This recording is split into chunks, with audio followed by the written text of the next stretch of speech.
दोस्तों नमस्कार, ये है मार्गदर्शन फॉर सिविल सर्विसेज। मैं अनुराग चौधरी। दोस्तों एनसीईआरटी श्रृंखला के अंतर्गत आज की वीडियो में आप पढ़ेंगे 7वीं कक्षा के विज्ञान का अध्याय 15 प्रकाश। इसमें आप जानेंगे प्रकाश क्या है, इसके प्रमुख गुण कौन से होते हैं, प्रकाश की गति कैसे होती है, प्रकाश में परावर्तन क्या होता है, लेंस द्वारा बने प्रतिबिंब कैसे होते हैं और सूर्य के प्रकाश का रंग कैसा होता है।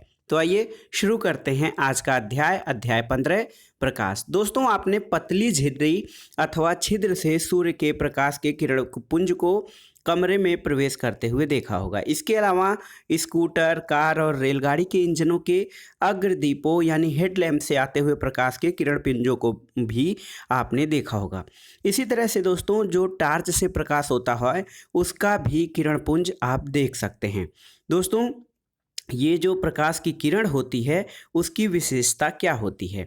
तो दोस्तों जो प्रकाश होता है वो सरल रेखा में गति करता है और पिछली कक्षा में आपने इसके एक प्रयोग के माध्यम से भी देखा था। तो प्रकाश सरल रेखा के अनुसार गति करता है, आप जानते हैं। प्रकाश का परावर्तन क्या होता है इसके बारे में आइए देखते हैं। दोस्तों प्रकाश की जो दिशा होती है उसको परिवर्तित करने की एक विधि ये है कि इसे किसी चमकदार पृष्ठ पर डाला जाए, जैसे स्टेनलेस इस्पात की चमकदार प्लेट अथवा इस्पात की चमकदार चम्मच प्रकाश की दिशा को बदल सकती है। और जल का पृष्ठ जो होता है वह भी दर्पण की भांति कार्य करता है और प्रकाश के पथ को बदल सकता है। इसके अलावा दोस्तों आपने जल में पेड़ों और इमारतों का परावर्तन भी देखा होगा। कोई भी पालिश किया हुआ अथवा चमकदार पृष्ठ जो होता है वो दर्पण की भांति कार्य कर सकता है और जब जो है प्रकाश उस दर्पण पर पड़ता है तो क्या होता है दोस्तों, दर्पण जो अपने ऊपर प्रकाश पड़ता है, दर्पण के ऊपर जो प्रकाश पड़ता है उसकी दिशा को बदल देता है और दर्पण द्वारा प्रकाश की दिशा में यह परिवर्तन प्रकाश का परावर्तन कहलाता है। तो आप जान सकते हैं कि दोस्तों प्रकाश सीधी रेखा में गति करता है और दूसरी चीज़ ये कि प्रकाश का परावर्तन होता है जब यह किसी चमकदार सतह पर डाला जाता है तो उसकी दिशा बदल जाती है। दोस्तों एक क्रियाकलाप के माध्यम से आप इसको प्रयोग के आधार पर देख सकते हैं कि किस प्रकार जो है वो दर्पण जो है वो अपने निकलने वाले प्रकाश किरण पुंज को जो है वो किस प्रकार से परावर्तित करता है। देखिए यहाँ पर एक समतल दर्पण से प्रकाश का परावर्तन दिखाया गया है। दोस्तों दर्पण जो है वो अपने ऊपर पड़ने वाले प्रकाश की दिशा को बदल देता है। जब आप टार्च को थोड़ा इधर उधर हटाते हैं तो दर्पण पे जो प्रकाश पड़ता है उसकी दिशा में अन्य प्रकार का परिवर्तन हो जाता है। एक समतल दर्पण के सामने जब आप एक जलती हुई मोमबत्ती ले जाते हैं तो मोमबत्ती की लौ को दर्पण में जब देखने का प्रयास करते हैं तो इसमें ऐसा लगता है कि इसी प्रकार की एक मोमबत्ती दर्पण के पीछे रखी हुई है। ऐसा क्यों होता है? तो दोस्तों ऐसा इसलिए होता है कि दर्पण द्वारा बनाया गया मोमबत्ती का प्रतिबिंब उसे हम लगता है कि एक मोमबत्ती और भी पीछे जा रही है। दोस्तों जब मोमबत्ती को दर्पण के सामने भिन्न भिन्न स्थितियों में रखकर हम देखते हैं तो प्रतिबिंब की लौ बिंब की लौ की भांति मोमबत्ती के ऊपरी सिरे पर दिखाई देती है। इस प्रकार के प्रतिबिंब को सीधा प्रतिबिंब कहते हैं। लेकिन जो दर्पण द्वारा बनने वाला प्रतिबिंब सीधा होता है और दर्पण के समान आकार का होता है, लेकिन दर्पण के पीछे एक पर्दा जब रख देते हैं, पर्दे पर मोमबत्ती का प्रतिबिंब प्राप्त करने का प्रयास करते हैं तो आप पर्दे पर देखते हैं कि जो ये प्रतिबिंब है ये पर्दे पर प्राप्त नहीं किया जा सकता है। इसको आप एक अन्य प्रयोग से यहाँ पर देखिए कि किस प्रकार से जो है दर्पण में जो प्रतिबिंब की स्थिति बदलती रहती है और भिन्न भिन्न जगहों पर ले जाने पर दर्पण में बनने वाले प्रतिबिंब की स्थिति में भी परिवर्तन होता है। दोस्तों प्रतिबिंब जो है दर्पण से उसके पीछे उतनी दूरी पर बनता है जितना कि वह दर्पण से बिंब की दूरी होती है। बहुत ही महत्वपूर्ण है, प्रतिबिंब दर्पण से उसके पीछे उतनी दूरी पर होता है जितनी कि दर्पण से बिंब की दूरी होती है। तो इसे आप प्रयोग के माध्यम से भी जान सकते हैं। अब आइए देखते हैं दक्षिण या वाम। जब आप समतल दर्पण में अपना प्रतिबिंब देखते हैं तो ये आपके जैसा ठीक नहीं दिखाई देता। दोस्तों इसमें एक बहुत ही महत्वपूर्ण अंतर होता है। दक्षिण या वाम में प्रतिबिंब में जो दक्षिण का हिस्सा होता है वो बायां हाथ की तरह प्रतीत होता है और प्रतिबिंब में जो आप हाथ उठाते हैं वो अपने बाएं हाथ से जब आप कान को स्पर्श करते हैं तो ये लगता है कि वो आपके दक्षिण हाथ को या दक्षिणी कान को पकड़ता हुआ दिखाई देता है। इसके अलावा एक अन्य बात ये है कि आप जब देखते हैं केवल पार्श्व साइड में वो अदला बदली हुई है, प्रतिबिंब उल्टा है, ऊपर का भाग नहीं दिखाई देता।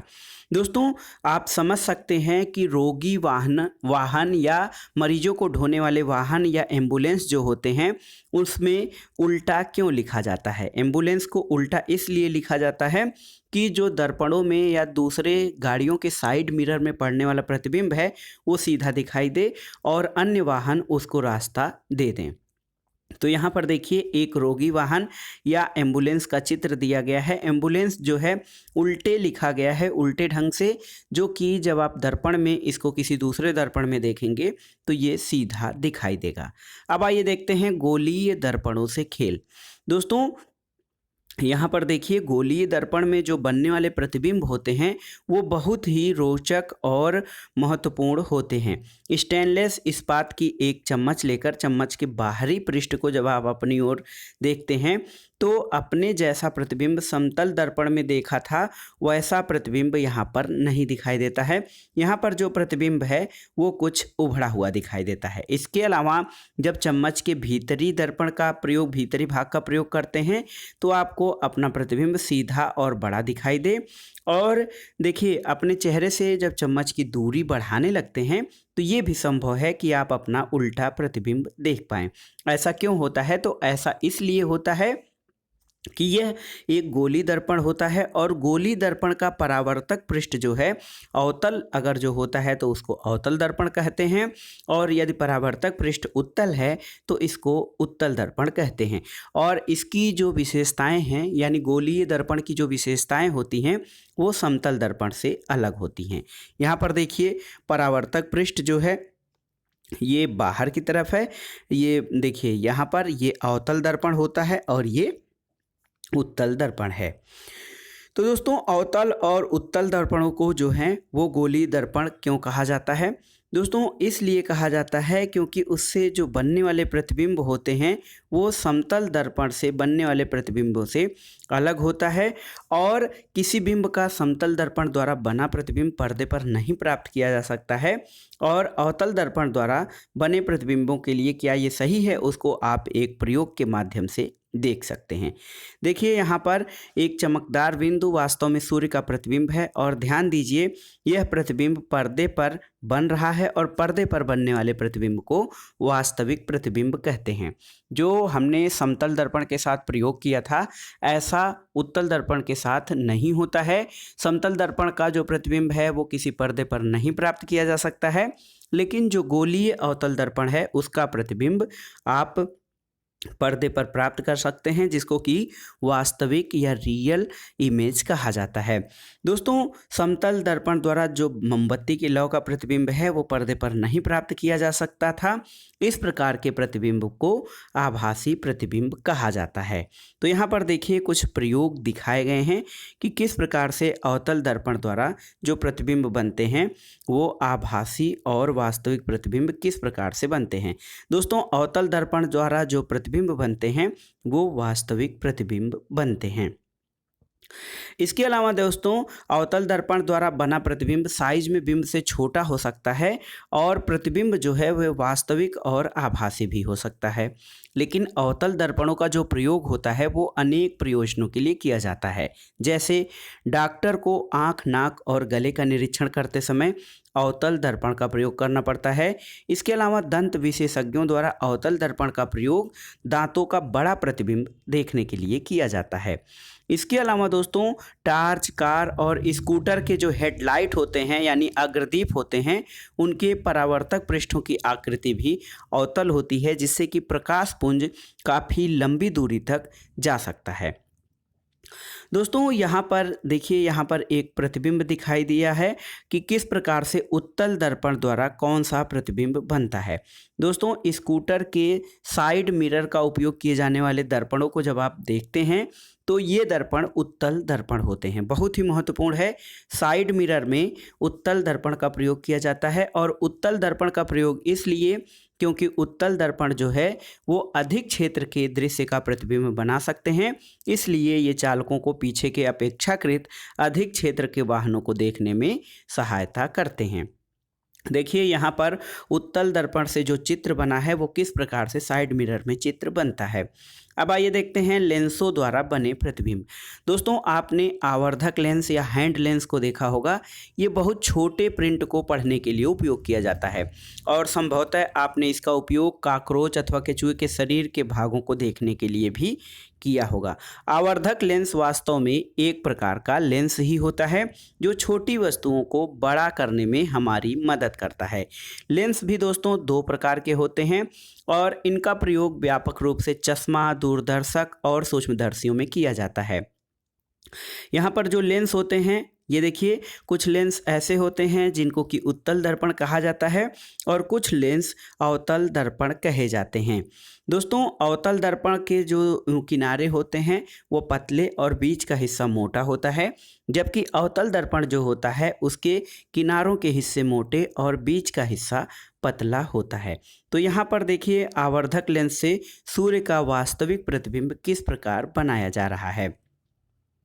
दोस्तों, सामान्यतः उत्तल लेंस जो होते हैं उस पर पड़ने वाले जो प्रकाश को अंदर की ओर मोड़ देते हैं, इसलिए इसे अभिसारी लेंस कहा जाता है।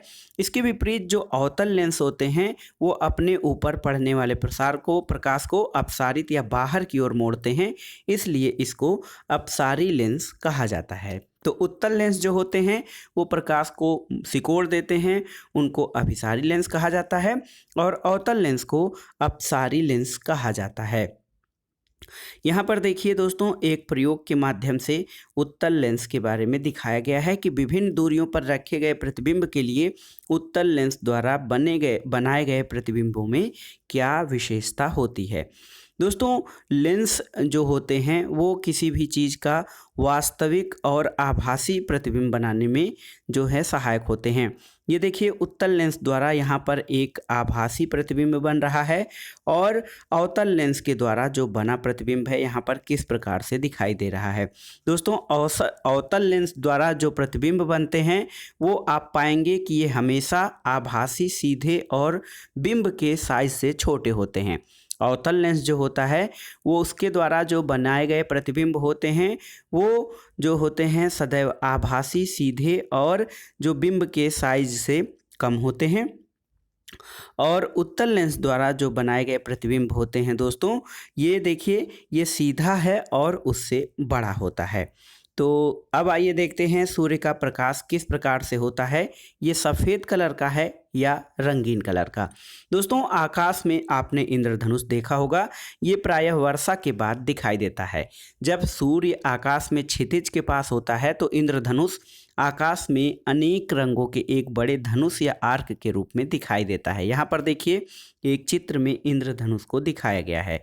दोस्तों, इंद्रधनुष में कितने रंग होते हैं? तो मोटे तौर पर इंद्रधनुष में 7 रंग होते हैं, जिसको कि लाल, नारंगी, पीला, हरा, नीला, जामुनी और बैंगनी के रूप में आप देख सकते हैं। इसके अलावा साबुन के जो बुलबुले बनते हैं वो भी रंगीन दिखाई देते हैं और जब प्रकाश किसी सीढ़ी से परावर्तित होता है तो अनेक वर्ण उसमें भी दिखाई देते हैं। दोस्तों, इससे स्पष्ट होता है कि जो सूर्य का प्रकाश होता है भले ही हमें सफ़ेद दिखाई देता है, वो अनेक रंगों यानी 7 रंगों से मिलकर बना होता है और प्रकाश के जो रंग हैं इनको आप अलग अलग करके प्रिज्म की सहायता से देख सकते हैं।